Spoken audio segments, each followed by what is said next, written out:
Hey everyone, welcome back. Let's watch Independence Day Resurgence pitch meeting by Ryan George. Happy Independence Day to you all, guys. And it's 4th of July, and Ryan George just came up with the Independence Day pitch meeting. So we should be uh, thanking Ryan George to making something which we all can relate. And in the era where AI create almost most of the YouTube videos, let's build a human connection and watch it together. So, without further ado, let's start. So, you have an Independence Day sequel for me? Yes, sir, I do. And I was thinking we call it Independence Day Resurgence. Uh-oh, does that mean what I think it means? There's gonna be a resurgence. That's what I thought it meant. Man, it's gonna be cool to see Will Smith back in action. Actually, I've already heard from his team that he won't be available for this, but since this movie takes place 20 years after the first one, I figure his son could be a character. So we try to find someone. Isn't he Adrian from The Boys? No, that sounds like a lot of work. Better just not do that then. So anyway, since the lot of work. movie, humans have reverse engineered alien technology, so now they have cool ships and moon bases and stuff. The lot of work is so relatable.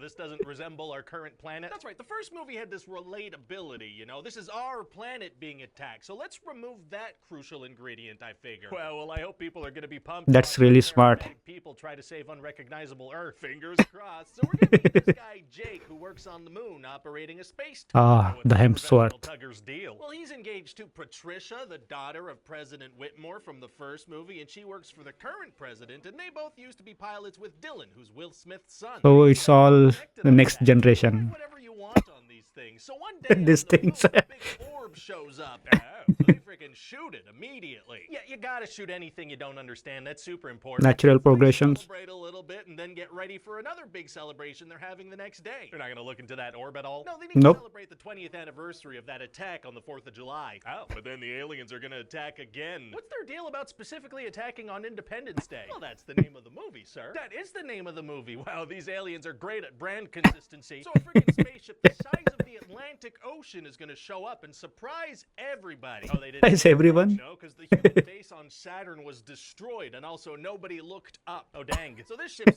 Nobody looked up. Don't look up. Including Jeff Goldblum are going to fly through a bunch of CGI gibberish. Very exciting. And sometimes it's going to seem like the CGI thing they're in is going to get hit by the other CGI stuff, but then it's not. CGI gibberish. The pixels touch the other pixels. That'd be nuts. So then President Whitmore says he wants to get choked by an alien, because that's how they got some information in the first movie. Didn't that guy get choked out and die? Actually, no. We're going to find out he was in a coma for 20 years. And so Whitmore's just okay with that? Oh, yeah. The thing about this character now is that he's just itching to sacrifice himself heroically. Oh, my God. So they learn that the aliens have this giant queen they have to kill. So does President Whitmore die or fall into a coma? He doesn't. No. He's going to have to wait for another opportunity to die heroically. Oh, dang. That's so annoying for him. Heroically. He's also itching to give a big Well, that's what important. like in the first movie. So he just kind of starts talking loudly to a guy, and people gather around him and listen in. Very inspirational eavesdropping. Eavesdropping.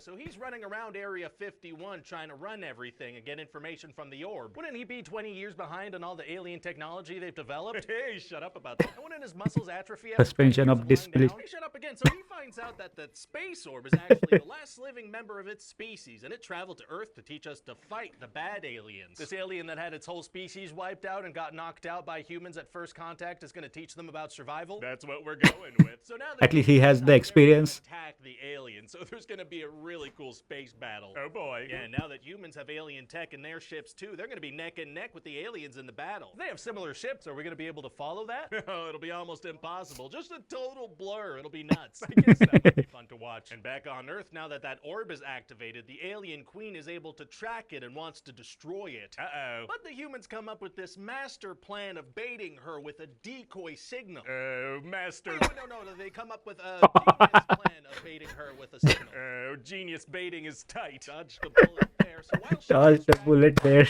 gonna have to pilot a ship and blow her up. Sounds like a job for the guy that can't wait to die. You know it, sir. So Whitmore steps up, and you can tell he's serious this time because he shaved his beard. Nobody does hair removal unless they mean business. Very true, sir. So he sacrifices himself, but the queen doesn't die. Oh, well, at least he's not around anymore to see that he failed. That's right. But he does succeed at destroying the ship, so now the queen is running around chasing a school bus full of children. Why is there a school bus full of kids? Well, Jeff Goldblum's father was driving Wait, what? around the whole movie picking up children. What? And he finds himself right in the middle of the action at the climax of the movie. How does he get there? Oh, he just happens to be driving in the middle of the desert where the action's about to go down. I mean, okay. So then everybody shoots the alien queen a bunch of times and she dies. Oh, wow, wow, wow.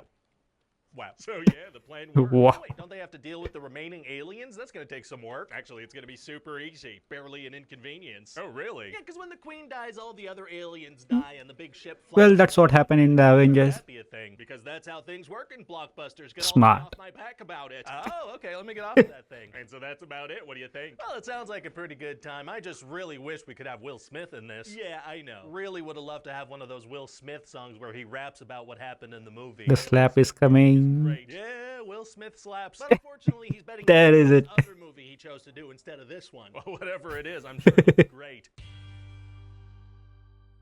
Well, I haven't watched this movie and I didn't even know whether there was a trailer. I didn't even watch the trailer because there was no big actor in it apart from Jeff Goldblum. But I didn't find the trailer. I didn't watch the movie. I thought it might have come around. I don't know when did this movie even release. So it's 2016. Oh, I'm not sure whether you know, but the comment section these days are really lit. So let's read a couple of comments. That school bus ending up in the desert is hilarious. Yeah, I didn't know why that even be a thing. The genius betting joke. Someone wrote, no, that sounds like a lot of work, a little too relatable. Obviously, don't we all relate to that? If only we had this channel in 2016, it would have saved 2 hours of my life then. Don't the writer watch the speech meetings and whenever they write or the editor who composed the scene, they should watch the speech meeting and they always keep Ryan George in mind because all the progression of the movie should be without any plot holes. So they should keep Ryan George always in mind. Just like whenever there is a sci-fi movie, the writer I think keep Neil deGrasse Tyson in back of their head, like whenever they're writing the physics of any scene. Otherwise, Neil deGrasse Tyson just pointed out on the Twitter. So that's what writer and the editor should do, keeping Ryan George's speech meeting in mind, and we'll have a great content then. So let's read couple of comments. So that bus where children and the Jeff Goldblum that picking up the children and it suddenly end up where the queen is, that's either a genius move or just coincidence. They were just wanted us to have some stakes, so that's why they might have added that scene over there. And the Will Smith joke, I saw it coming. Thank you for the slideshow. It really made me laugh. Okay. Well, this was really exceptional pitch meeting. Once again, he has bring it. Thank you all for hanging out with me and see you in the next pitch meeting.